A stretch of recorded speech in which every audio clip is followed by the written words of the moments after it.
So yesterday I asked you guys to send me any questions you may have about the Packers, and for this video, there's one question I got that I wanted to cover and sort of get my thoughts on the situation and get my answer to this question.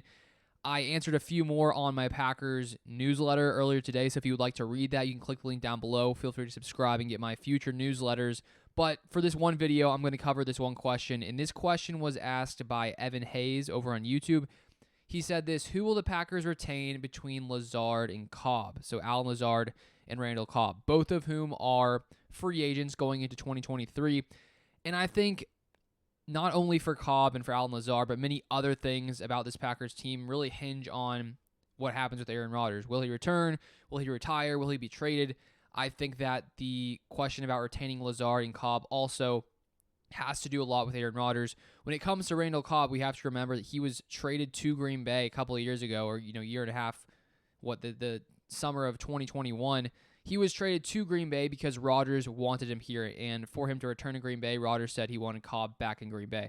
So Brian Gutekunst said, okay, we'll do it. We want you back. So they traded, I think, was a 6th-round pick, I believe, 6th or 7th. I think it was a 6th-round pick from Green Bay to the Houston Texans to bring Randall Cobb back to Green Bay.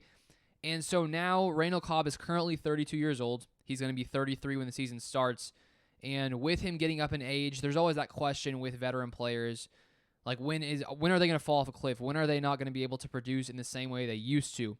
And if we take a look at Randall Cobb in the 2022 season for the Packers, he was still playing at a pretty solid level. In 13 games, he had 34 receptions, 417 yards, and 1 touchdown.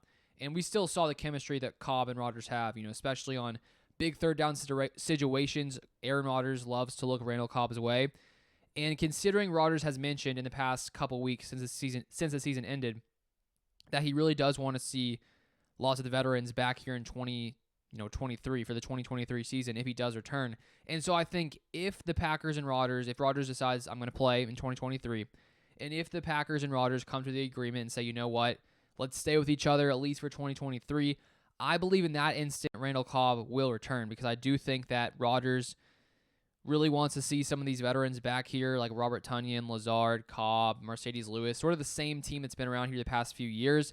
And if Brian Gutekunst wanted to move on from these players, part of me wonders if Rodgers would say, you know what, I want to be traded somewhere else. I think that's a possibility. So I think if Rodgers returns to Green Bay in 2023, my prediction is the Packers will also sign Randall Cobb to some kind of contract. Now, when it comes to Rodgers maybe leaving Green Bay, I do not think that Cobb will stay around in 2023 if Rodgers ends up getting traded. That's my prediction on the Randall Cobb situation. Now, when it comes to Allen Lazard, I think that if Rodgers returns in 2023 and Cobb returns, I sort of feel like Lazard would also be back as well. The question becomes, how much is it going to cost to sign Lazard, and is Brian Gutekunst willing to pay that number? And right now, if you look at Spotrac.com, which does lots of different contract things on their site, they predict that Lazard will make around $12.5 million per year. And so if we look at another example last year, Marquez Valdes-Scantling leaves Green Bay, signs with the Kansas City Chiefs for a $10 million contract. Personally, I do think Lazard is more valuable to pay than Marquez Valdes-Scantling, just because I think Lazard is more of an all-around player. He does a lot in the running game when it comes to blocking. He can be a intermediate threat, a deep threat. MVS is more of a deep threat, and I still think it's a very solid player, but I think it would be more beneficial for the Packers to have a guy like Lazard than a Marquez Valdes-Scantling. And so I think that I'd be fine with the Packers paying Lazard, $10 to $12 million a year to have him stick around here in Green Bay. And I think if Rodgers is back, I believe Lazard will be as well with Randall Cobb. That's sort of just my thought on the situation. But if Rodgers does leave and Cobb leaves as well, I still hope the Packers bring back Lazard, because I do think when you look at the young talent here in Green Bay with Christian Watson, with Romeo Doubs, I think both of them will take huge steps forward next season. They already had got a lot of experience under their belt. We saw progression throughout the year, especially for Christian Watson as he sort of ascended to the height that he played at for a while. I think the Packers still need to have some kind of veteran wide receiver presence in there, because that is still a very young room. And so if Cobb ends up going somewhere else or doesn't play again in Green Bay, I think the Packers should bring back Lazard.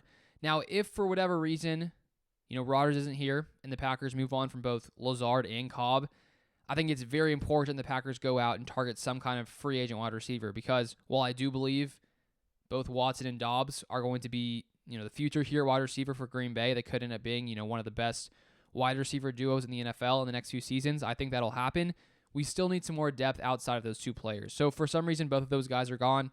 Let's hopefully go out and target some kind of free agent wide receiver. But those are sort of my thoughts on the conversation about Allen Lazard and Randall Cobb. Feel free to comment yours down below. And as I said, I answered lots of your other questions on my Packers newsletter earlier today. So if you'd like to read that, feel free to click the link down below. You can check it out. Also, subscribe for future newsletters, and feel free to subscribe to this channel if you want to see Packers news, Packers content like this. And if you ever have any questions, feel free to drop them down wherever, comment wherever it may be, and I'll take a look and try to answer some of those. But that is all I have for this video. Thank you so much for watching. Appreciate you guys, and I'll see you guys next time.